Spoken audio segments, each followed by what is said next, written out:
Sou peregrino aqui, em terra estranha estou, no reino. Bem-vindo ao podcast Estrangeiros e Peregrinos. A mensagem de hoje será apresentada por Dennis Allen. Hoje vamos refletir sobre um excelente exemplo para seguir, o exemplo de Barnabé. O nome de Barnabé aparece em 4 livros da Bíblia, inclusive mais de 20 vezes no livro de Atos. Este homem teve uma influência positiva entre os cristãos primitivos e serve como um excelente exemplo para qualquer pessoa que deseja servir a Deus e aos outros. Vamos considerar alguns fatos importantes da vida de Barnabé. Primeiro, Barnabé foi generoso. A primeira citação do nome deste homem diz que ele vendeu um campo e doou o dinheiro para ajudar os irmãos necessitados na igreja em Jerusalém. Isso em Atos capítulo 4. Este ato foi um exemplo da atitude demonstrada por muitos dos cristãos primitivos.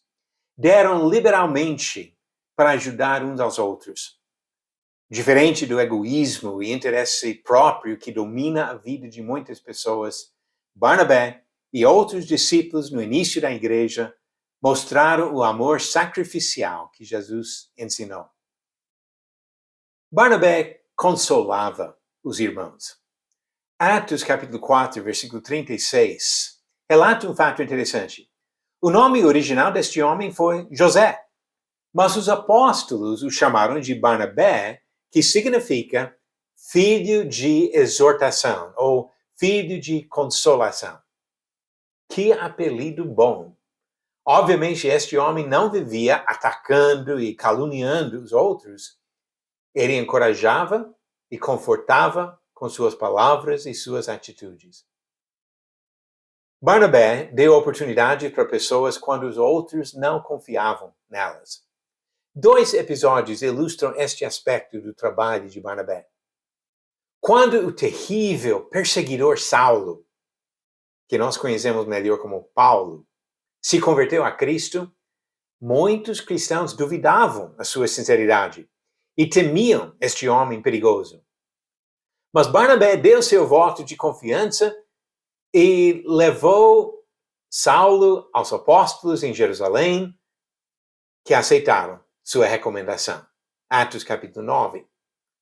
Foi um passo importante na carreira deste novo apóstolo, Paulo, porque depois ele pregou a muitas pessoas em diversas nações, escreveu 13 dos 27 livros do Novo Testamento. O segundo episódio foi depois de uma decepção que Paulo e Barnabé sofreram na sua primeira viagem missionária. João Marcos acompanhou estes pregadores na primeira parte da viagem, mas quando chegaram a um trecho especialmente difícil, ele desistiu. Paulo perdeu a confiança em João Marcos, mas Barnabé decidiu dar uma segunda chance para esse jovem. Atos 15, do 37 ao 39, conta isso. Sem dúvida, esta paciência de Barnabé contribuiu ao crescimento de João Marcos, que mais tarde escreveu um dos relatos da vida de Jesus, o Evangelho segundo Marcos, e até se tornou útil para Paulo, como ele mesmo disse, em 2 Timóteo 4, versículo 11. Barnabé se dedicou à divulgação do Evangelho. Quando a igreja em Jerusalém ouviu da conversão de muitas pessoas em Antioquia, da Síria, mandaram Barnabé, Atos 11. Mais tarde, ele e Paulo foram enviados numa viagem para pregar e começaram em Chipre, a ilha onde Barnabé havia nascido. Atos capítulo 13. Enquanto Paulo fez sua segunda viagem, levando Silas, Barnabé levou Marcos e foi reforçar o trabalho iniciado em Chipre. Atos capítulo 15.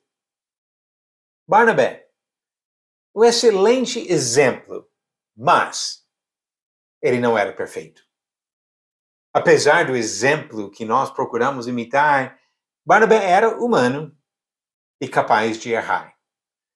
Mas até a maneira que Paulo comenta sobre uma falha deste homem sugere que não tenha sido nada comum na vida dele. Quando Pedro se separou dos gentios em Antioquia, outros foram influenciados por seu erro.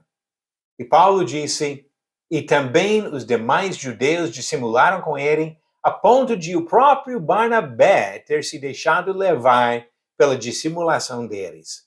Gálatas 2, versículo 13. Parece que não foi comportamento normal para Barnabé. Este relato nos ensina uma lição importante. Qualquer um pode ser induzido ao erro, se não ficar sempre atento. É comum confiar em líderes e muitas pessoas confiam cegamente nesses líderes. Neste caso, Barnabé confiou em um dos apóstolos, o próprio Pedro, e foi induzido ao erro. Sempre devemos lembrar as palavras de Jesus. Mateus 15, versículo 14, Jesus disse, ora, se um cego guiar outro cego, cairão ambos no barranco. Se grandes heróis da fé, como Pedro e Barnabé, erraram, qualquer líder religioso hoje pode se desviar da verdade. Se seguirmos cegamente, cairemos juntos. José Barnabé, filho de exortação, deixou um excelente exemplo por meio de uma vida dedicada ao Senhor e aos outros homens. Seguia Jesus e ensinava os outros a andarem no mesmo caminho, como nós também desejamos andar. Você conseguiu responder a pergunta de ontem? Qual foi o nome do discípulo em Damasco que foi enviado para falar com Saulo, o perseguidor da igreja? Alternativas: A. Ananias, B. Nicanor, C. Barnabé ou D. Nicolau. E a resposta certa encontramos em Atos capítulo 9, onde Ananias foi enviado para ensinar o evangelho a Saulo, que estava na casa de Judas. E a pergunta de hoje: no final da 8ª praga no Egito, o vento lançou os gafanhotos em qual mar? Alternativas: A. Mar Mediterrâneo, B. Mar da Galileia, C. Mar Vermelho ou D. Mar Morto. A resposta vem no final do episódio 449, amanhã. E hoje, vamos fazer como Barnabé e procurar sempre agradar ao Senhor e servir aos outros, consolando, exortando, ensinando as pessoas ao nosso redor. Obrigado por nos acompanhar nessa jornada pelas Escrituras. Volte amanhã para ouvir mais uma mensagem do podcast Estrangeiros e Peregrinos. Seguimos pelo mundo a viajar.